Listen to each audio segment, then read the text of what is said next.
México vive un momento sin precedentes. Por primera vez se plantea elegir a jueces y magistrados mediante el voto popular, con la promesa de renovar la justicia y hacerla más cercana al pueblo. Esta reforma trae consigo la posibilidad de abrir espacios a nuevos perfiles, pero también el riesgo de dejar fuera a personas con trayectorias sólidas, formadas durante años en el Poder Judicial. En este episodio, conversamos con la consejera Lilia Mónica López Benítez, quien nos habla sobre los peligros reales que enfrenta la independencia judicial, los riesgos del populismo en la elección de jueces, el valor de juzgar con perspectiva de género y su visión crítica sobre una reforma que, desde su experiencia, no fortalece la justicia, sino que pone en duda sus fundamentos más esenciales. Las personas juzgadoras tienen que saber juzgar con una óptica diferente, y esa óptica implica conocer el contexto donde se encuentra la persona, los hombres que antes no podían llevar a sus hijas e hijos a las guarderías, los hombres que no podían disfrutar de una pensión de viudez. Y quiero remarcar el tema de los hombres porque a veces la gente piensa que cuando hablamos de perspectiva de género se trata de beneficiar a las mujeres, pero no es así. La perspectiva de género nos permite evidenciar y proteger los derechos de todas las personas y grupos de personas que se encuentran en una situación de vulnerabilidad. Voy a contestar de la manera en que yo he hablado de la reforma. La reforma no resuelve absolutamente nada. Nos vendieron una idea de que se iba a mejorar el sistema de justicia. Pensar en la elección de personas juzgadoras a través del voto popular suena muy democrático, podría ser una buena idea si no fuera por toda la problemática que trae. Comunidad, bienvenidos a un nuevo episodio de su podcast Derecho a Opinar. De nuevo estamos aquí en Ciudad de México y contamos con la presencia de una valiosa invitada, la magistrada consejera Lilia Mónica López Benítez. Bienvenida, magistrada. Muchísimas gracias por esta invitación y sobre todo muchísimas gracias a su auditorio por abrirme este espacio para escucharme. No, de verdad sabemos que tiene una agenda apretada, entonces de verdad nosotros agradecidos a nombre de todo el equipo de Derecho a Opinar. ¿Sí? Magistrada, estamos en un momento donde comenzamos a ver materializada la reforma judicial. Van a llegar nuevos perfiles a los cargos de juzgadores.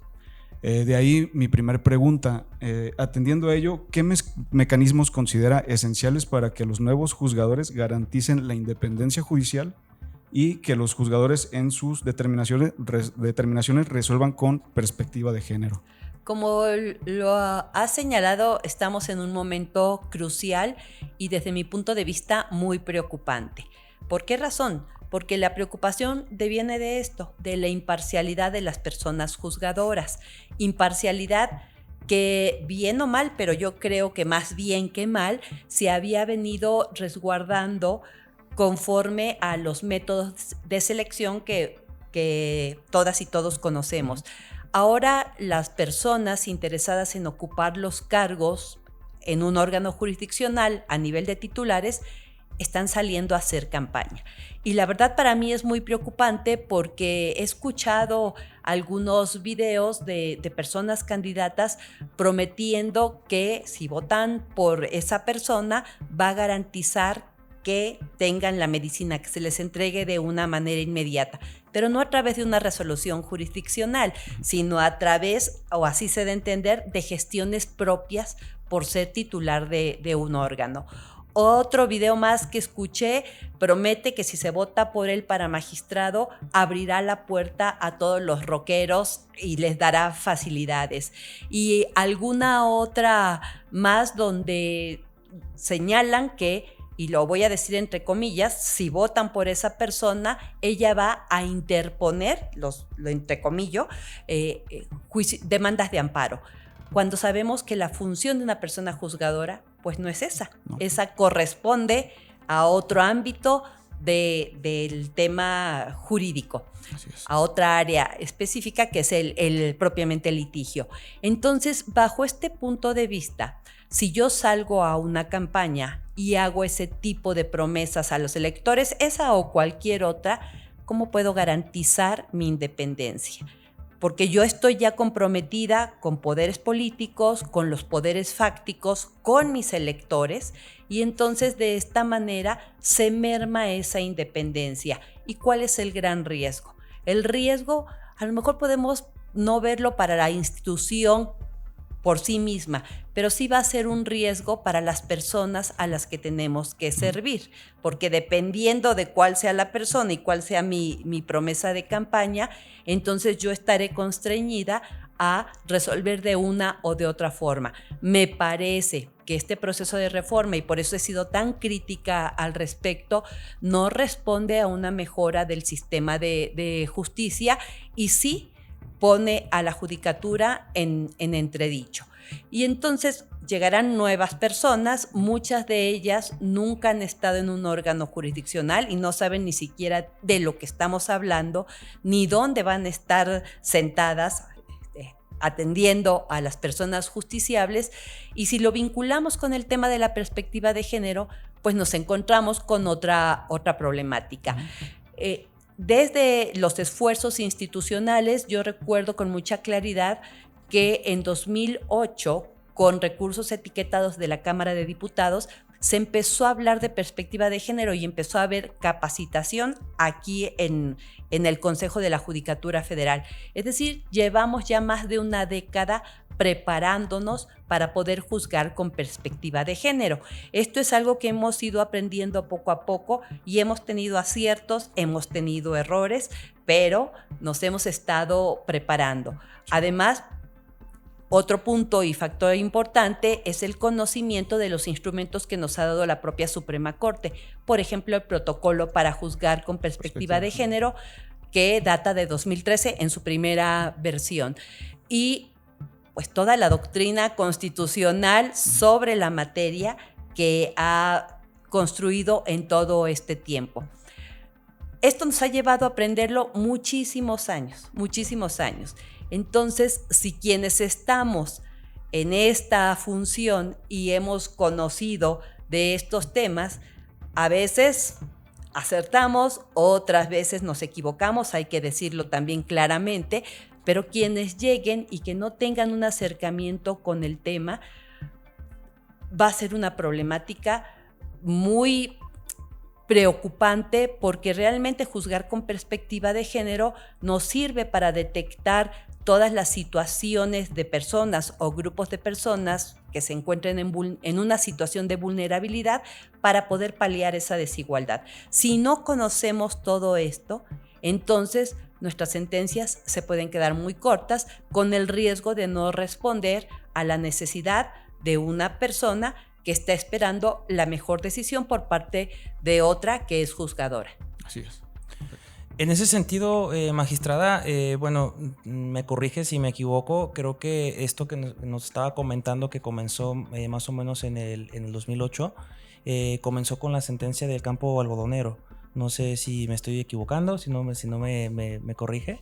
La sentencia campo algodonero, más bien, después de la sentencia de campo algodonero, nosotros estamos viviendo una revolución en la manera de juzgar. Y justo como una condena al Estado mexicano implica el empezar a conocer este tipo de instrumentos o de herramientas para poder juzgar, porque precisamente por el desconocimiento es que se cometieron tantos errores en la investigación de la muerte de muchas mujeres jóvenes, donde se las revictimizó. En fin, una serie de situaciones que conocemos y que dieron lugar para decir, las personas juzgadoras tienen que saber juzgar con una óptica diferente. Y esa óptica implica conocer el contexto donde se encuentra la persona que ha sufrido una conducta ilícita. No necesariamente hablamos de ilícitos, pero tenemos que conocer todo lo que hay alrededor. Es decir, juzgar un hecho se queda corto, y la perspectiva de género nos ayuda a ampliar esa visión, a advertir desigualdades, asimetrías de poder, contextos sociales, culturales, etcétera, que nos sirven para poder juzgar de una manera, llamémosle, más amplia, más contextualizada y que nos permita, insisto, pues lograr el derecho pleno de la persona que requiere nuestra intervención. Mencionaba, consejera, que ha habido un estudio, avances en la materia de perspectiva de género. Vienen perfiles que, como usted lo está comentando, lo está criticando, no sabemos cómo van a juzgar, porque ahorita parece que está ganando el hecho de ser popular, a lo mejor a estar un poco más preparado, pero en ese sentido y en su experiencia, ¿usted considera los avances, en cuanto a la parte de los avances, porque siento que sí es difícil como no darse cuenta que pese a estos avances nos queda mucho por hacer en cuestión de perspectiva de género, tanto como juzgadora y internamente como consejera?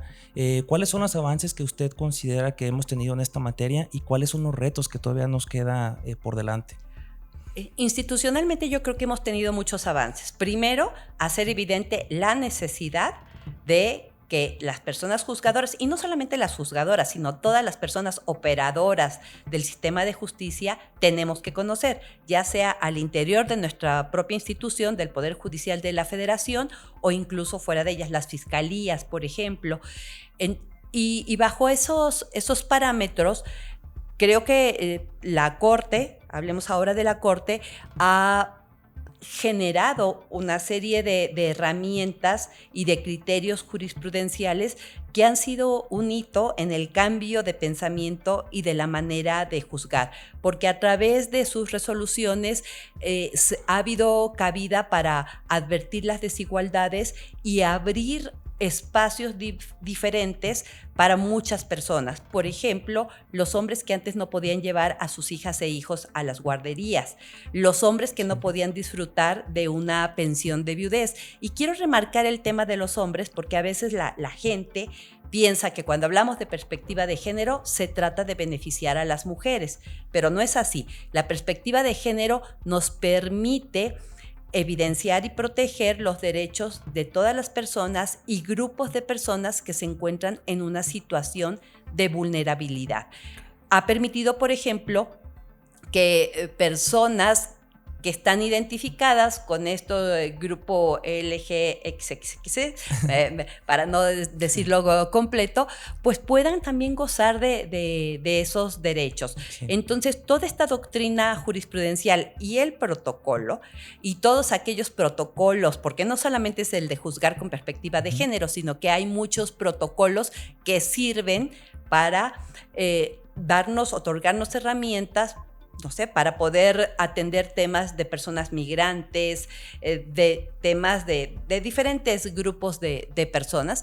Creo que ha sido muy significativo y lo más importante es que la Suprema Corte de Justicia de la Nación ha ganado premios internacionales de reconocimiento por su protección a los derechos humanos, porque finalmente la perspectiva de género va, a fin de cuentas, en proteger los derechos humanos de las personas. Eso sí lo vemos desde el punto de vista propio de la tarea de juzgar. Pero ¿qué pasa al interior del Consejo de la Judicatura Federal? También hemos tenido avances. Por ejemplo, antes los hombres no podían gozar de una licencia de paternidad. Uh-huh. Si acaso y si bien les iba, podían estar el día del nacimiento de la hija o del uh-huh. hijo, y luego pues volver a trabajar y perderse de un tiempo muy importante, y además de involucrarse en la tarea de cuidados. Entonces vean cómo a partir de estos instrumentos vamos también transformando el tema cultural en el que hemos vivido. De esta manera se ha creado una dirección de igualdad de género, se han ido generando una serie de políticas institucionales para tratar de equilibrar la vida laboral con la vida personal. El teletrabajo es uno de estos factores. En fin, creo que también el Consejo ha ido dando pasos para tratar de estar a la vanguardia en estos temas. ¿Qué queda por hacer? Yo creo que en esto uno nunca termina y siempre habrá pendientes que atender. Pero lo que importa es que hasta ahora yo sí creo poder afirmar que íbamos por el camino correcto. No sé dentro de unos cuantos meses qué pueda suceder al respecto. Delicado. Perfecto. Magistrada, retomando pues las funciones todavía de un Consejo de la Judicatura, ¿qué participación tendrá en las próximas elecciones a los cargos de jueces de distrito y magistrados? Porque como le comentábamos, la audiencia que nos hace favor de seguirnos a través de todos los medios digitales que tenemos, pues no todos son abogados, y probablemente pudiera hacer falta un poquito más de difusión respecto a qué participación pudiera tener el Consejo dentro de estas próximas elecciones para los cargos. Creo que justo para clarificar a la audiencia, el Consejo de la Judicatura Federal forma parte del Poder Judicial de la Federación, pero a diferencia de la Suprema Corte, a diferencia de los órganos jurisdiccionales o del Tribunal Electoral, de lo que nos encargamos es de la administración de la vigilancia y la disciplina. Es decir, es un órgano de administración que administra más o menos, por ejemplo, a 55,000 personas trabajadoras, una serie de 32 circuitos judiciales, muchísimos, como 900 y tantos órganos jurisdiccionales. Tiene una tarea muy, muy compleja. Propiamente en el tema de las elecciones, al Consejo ya no le corresponde ninguna acción. Más bien estamos en un proceso de cierre de nuestra actividad administrativa para dejar toda esta administración, vigilancia y disciplina en dos órganos. Uno, que es el órgano de administración judicial, y otro, que es el Tribunal de Disciplina Judicial. Entonces, en esta etapa de cierre, de lo que nos estamos ocupando es justo de eso, de ir concluyendo todos los procesos que teníamos abiertos, los que realmente logremos concluir, porque el Consejo tiene una diversidad de actividades verdaderamente increíble, pero en realidad lo que nos está correspondiendo ahora es facilitar la transición. Es importante que se sepa que a partir de la reforma y del decreto de septiembre de 2024 que habla de la reforma judicial, así como el decreto de la expedición de la ley orgánica del Poder Judicial de la Federación, que hoy ya está vigente, se habla justo de esa transición, y al Consejo se le pone pues como una institución facilitadora para poder hacer entrega. ¿Qué vamos a entregar? Recursos materiales, sin duda alguna, los órganos jurisdiccionales totalmente, y lo más importante pues, son los recursos humanos, ¿no? Que esa es la parte más importante, y sobre todo si nos referimos a órganos jurisdiccionales, pero propiamente de aquí del Consejo de la Judicatura tenemos que preparar, dicho de una manera muy simplista, una división de recursos. ¿Qué recursos materiales y humanos van al órgano de administración y cuáles van al órgano de disciplina? Entonces, de eso nos estamos ocupando, y para lograrlo se nombró una comisión de transición que pues va marcando un poco la pauta para definir qué asuntos podemos resolver, cuáles otros ya se tienen que quedar para los nuevos órganos. Es decir, va a ayudar exclusivamente a la implementación de un plan de trabajo que en su momento pues tendrá que hacerse efectivo para poder hacer esta entrega. Fíjese que resumió perfecto con toda la información que nos acaba de proporcionar, que mucha gente desconoce, que ya existe un mecanismo de transición en el cual lo está elaborando y está ejecutando el propio Consejo todavía en funciones, porque al final de cuentas pues hay un plazo constitucional que se tiene que cumplir, y fue muy, muy importante esta difusión de este proceso de transición que actualmente se está ejecutando y que tiene que llegar a su conclusión. Y eso daría pauta a las siguientes preguntas. Sí, justo de eso nos estamos ocupando. Estamos preparando el camino o el terreno para que el 31 de agosto, si me permiten decirlo coloquialmente, bajemos la cortina y apaguemos la luz del Consejo, y al día siguiente quizá este edificio diga órgano de administración judicial y tribunal de disciplina judicial. Son bastantes los cambios que vamos a ver en los próximos meses, obviamente. Y nosotros tal vez insistimos mucho con lo de la reforma, pero finalmente es algo que es palpable ahorita y se está materializando, yo insisto en eso. Aquí, ahorita usted, magistrada, comentaba, hablando de la perspectiva de género, no simplemente es dirigido a las mujeres, sino a todos los individuos para tratar de resolver los asuntos de una manera más amplia. Aquí, mi siguiente pregunta va a ser encaminada a si usted considera que la reforma cumple con los estándares de paridad de género, porque también eso es algo que el Consejo estaba vigilando y estaba cuidando, garantizando que también hubiese juzgadoras a la par de los mismos juzgadores. Entonces, ¿cree que este proceso realmente esté llevando a cabo de manera correcta esta paridad de género? Voy a contestar de la manera en que yo he hablado de la reforma. Uh-huh. La reforma no resuelve absolutamente nada. Nos vendieron una idea de que se iba a mejorar el sistema de justicia, pensar en la elección de personas juzgadoras a través del voto popular suena muy democrático, podría ser una buena idea si no fuera por toda la problemática que trae. Y quiero destacar que una de las cosas que se destacó, perdón por la redundancia, una de las cosas en las que más pusimos énfasis previo a que se aprobara la reforma fue justo en el tema de las mujeres juzgadoras. ¿Por qué razón? Tradicionalmente esta institución, a nivel de personas titulares en juzgados, tribunales colegiados e incluso en la misma corte, uh-huh, siempre fue terreno de hombres. Sí. Normalmente así se dio. Poco a poco, quizá en los 60, los 70, se empezó a abrir el camino y ya se veía una que otra mujer. Pero si uno ve fotografías de congresos organizados por el Consejo de la Judicatura en los 90, los primeros años de la década de 2000, realmente uno contaba a las mujeres con los dedos de la mano.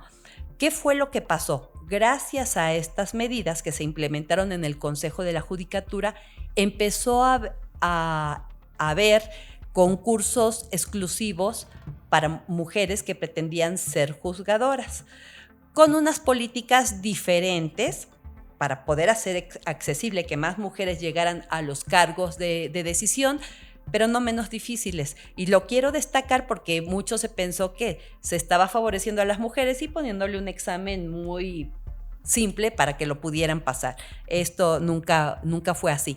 Gracias a esas políticas empezaron a llegar más mujeres. Y a pesar de que empezaron a llegar más mujeres, nunca superamos el 30% en comparación con los hombres titulares. Llega la reforma, llega la famosa tómbola que ustedes conocen perfectamente y ahí, simple y sencillamente por porcentajes, pues prácticamente la mayoría de las mujeres fuimos anuladas. Sabemos perfectamente que para 2027 habrá nuevas personas y que todas las personas que hoy estamos vamos a estar fuera. Pero realmente esta primera decisión de quiénes salían y quiénes quedaban para 2025 dejó a muchas mujeres fuera. Y no se va a garantizar, esta elección no garantiza que se logre la paridad de género en la institución. Obviamente, hasta para las campañas vuelve a haber una desigualdad. ¿Por qué razón? Porque quizá un hombre que salga a campaña tenga todo el día para ausentarse de su hogar, salir desde temprano, llegar en la noche, visitar colonias o qué sé yo. Pero para una mujer, por ejemplo, que es cuidadora, que se ocupa de una casa y si está hoy mismo en funciones todavía, pues realmente no va a tener la misma posibilidad de salir y dedicarse exclusivamente a la campaña. Entonces, hasta en eso hay una inequidad que se puede advertir de una manera muy evidente. Entonces, esta reforma creo que nos vuelve a sepultar a las mujeres, lo que me parece muy grave, porque lo que se había ganado vamos en un tremendo retroceso. Justamente eso que comenta respecto de que nunca se superó el 30% de juzgadoras en el país, honestamente sí lo llegué a escuchar yo por personas que no pasaban sus exámenes y como que se lo atribuían a eso, pero con datos fijos, con datos palpables, pues nos damos cuenta pues que estaban ellos viviendo en una realidad pues que no era la idónea, ¿no? Justamente creo que tuvimos la fortuna de podernos contactar, magistrada, porque atendiendo a eso hubo una frase que se hizo muy viral entre ustedes las juzgadoras, que agarró fuerza con la marcha del 8 de marzo y era justamente la de no llegamos todas, ¿no? Que fue una campaña que yo aplaudí mucho porque muchos juzgadores se unieron a hacer videos y generó un efecto en cadena, yo creo que muy positivo. Hace poco hicimos un capítulo también con 3 juzgadoras en la ciudad de Zapopan, que les mandamos un saludo a la magistrada Cecilia, a la jueza Yolanda y a la jueza Karina. Y justamente con estos temas que yo sé que le apasionan mucho por su trayectoria, quisiera a lo mejor que nos platicara si tiene alguna anécdota respecto a este tema de la perspectiva de género, no sé si en sentencia o ya desde el área administrativa, porque creo que también es importante tocar fibras en temas como ese. Sí, sin duda dentro de la labor jurisdiccional tuve la fortuna de emitir muchas resoluciones con perspectiva de género. Sí quiero decir que en mis inicios, cuando intentaba dictar una resolución con estas características, pues fue un poquito intentarlo y luego advertir que no era el camino correcto.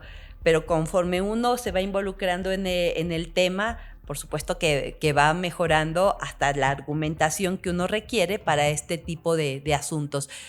Una de las últimas resoluciones o sentencias que emití en un juicio de amparo directo tuvo que ver con una madre que se juntó con un joven.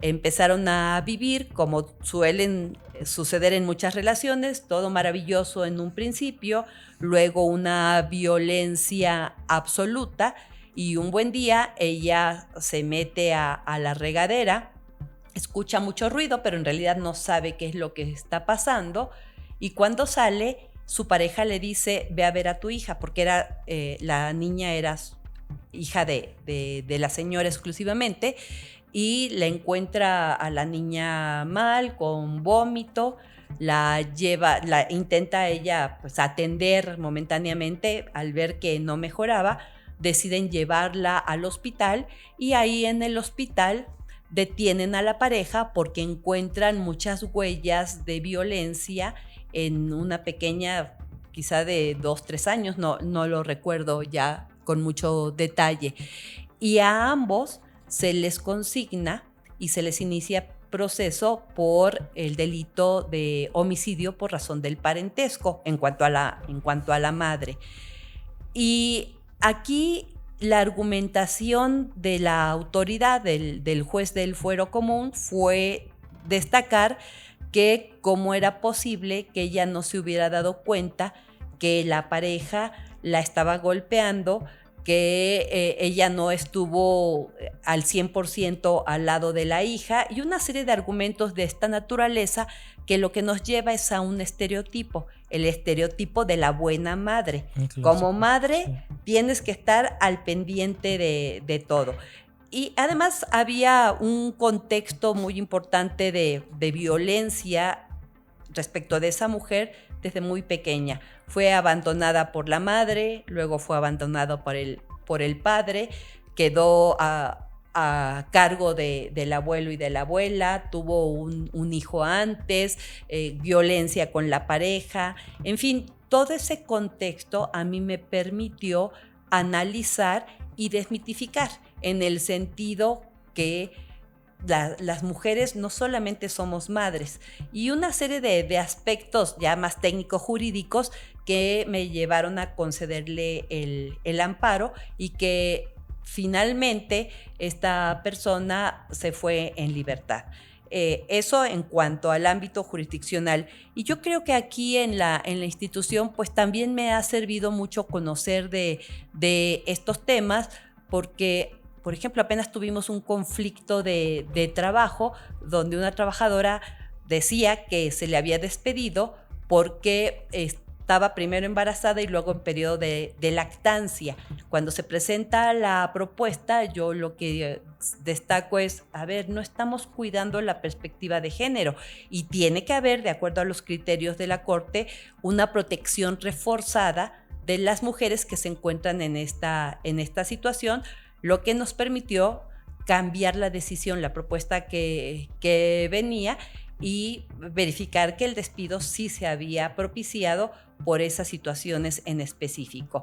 Entonces creo que conocer de esta herramienta no solamente es útil en lo jurisdiccional, en lo administrativo, sino incluso a nivel de la vida personal, porque estamos tan inmersos en una sociedad que nos lanza mensajes todos los días que naturalizamos violencias o naturalizamos una serie de conductas que en apariencia pues no generan ninguna problemática, pero que realmente nos lleva a una visión muy limitada y sobre todo muy estructurada de una cultura que hemos ido viviendo, que estamos tratando de evadir en ciertos aspectos, obviamente, pero que las herramientas de la perspectiva de género nos permiten cuestionar una serie de situaciones y poder hacer realidad el derecho a la igualdad. Justo por el problema de los nuevos perfiles, creo que va a haber una preocupación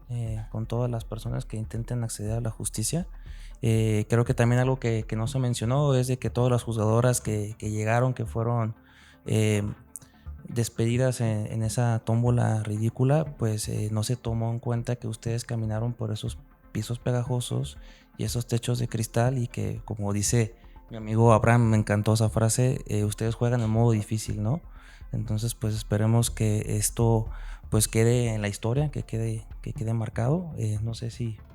No, pues nada más nos gustaría saber si usted quisiera cerrar con algo que considere trascendental para que la sociedad pueda estar mejor informada respecto de esta última etapa del Consejo.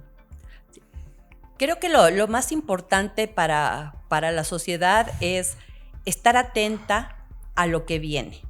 El Consejo de la Judicatura está en agonía y muy pronto cerrará la cortina, como lo dije hace un rato, y quizá eso ya no importe, la reforma está aprobada, estamos en el camino para materializarla y desde mi muy personal punto de vista el daño ya está hecho.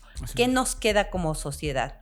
Pues ser personas muy observadoras, verificar cómo la gente que va a llegar va a realizar su trabajo, ver si tiene las competencias, estar muy atentas, porque seguramente ante estas promesas o estos arreglos que yo tengo que hacer para poder llegar al cargo, estaré vendiendo o limitando mi independencia. Entonces tenemos que observar, tenemos que denunciar y tenemos que seguir exigiendo. Nos vamos, juzgadores y juzgadoras, nos vamos, algunos se quedarán, han tomado esa decisión de contender. En mi caso, definitivamente, esta ya no es la justicia en la que yo creo, esta ya no es la institución donde yo tuve oportunidades, donde pude crecer, y prefiero hacerme a un lado, pero eso sí, eso no significa que vaya a dejar de alzar la voz y de seguir luchando por la justicia en la que yo creo, y sobre todo en aquella que da una respuesta real y efectiva hacia las personas que requieren de la intervención de una persona juzgadora. Entonces, a la juventud y a todas las personas en general, estemos atentas, denunciemos, sigamos con mucho detalle a las personas que hoy van a tomar las decisiones, y cualquier situación que salga fuera de los principios que deben regir a la carrera judicial, tenemos que denunciar. Yo solo rápido, porque creo que la pregunta aquí de Rubén fue atendiendo a la sociedad en general. Yo quisiera ver si hay algo más que agregar respecto a los trabajadores del Poder Judicial Federal, que también actualmente estamos viviendo una situación de incertidumbre donde no sabemos realmente qué va a pasar, de hecho, con nosotros. Como usted dice, ya la reforma está, el daño está hecho, se está materializando, pero no sé si hubiera algo que agregar como un mensaje para los compañeros trabajadores del Poder Judicial Federal.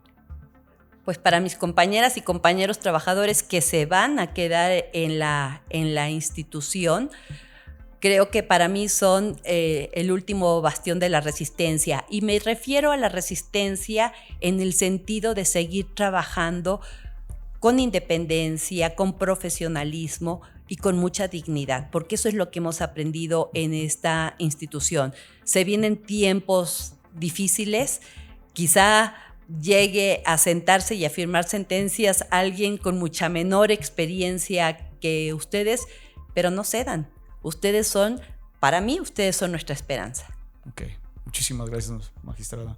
Y creo que, bueno, no sé si alguien quiera ustedes concluir con algo más. No, cerrar, bueno, agradecerle a nombre otra vez de todos nosotros, a título personal le tengo mucha admiración. La verdad que creo que nos van a hacer mucha falta perfiles como el de usted, magistrada, tanto en la institución, en el Consejo de la Judicatura, ahora que va a cambiar, y sobre todo como juzgadora. Entonces, pues muchas gracias de verdad por su tiempo, por su humildad y por recibirnos aquí en su oficina. Así es, muchísimas gracias. Al contrario, muchísimas gracias e insisto, sobre todo a la audiencia que nos abra la puerta de su casa para escucharnos. Muchísimas gracias. Y los micrófonos siempre están abiertos, magistrada. Gracias. Muchas gracias. Hasta luego.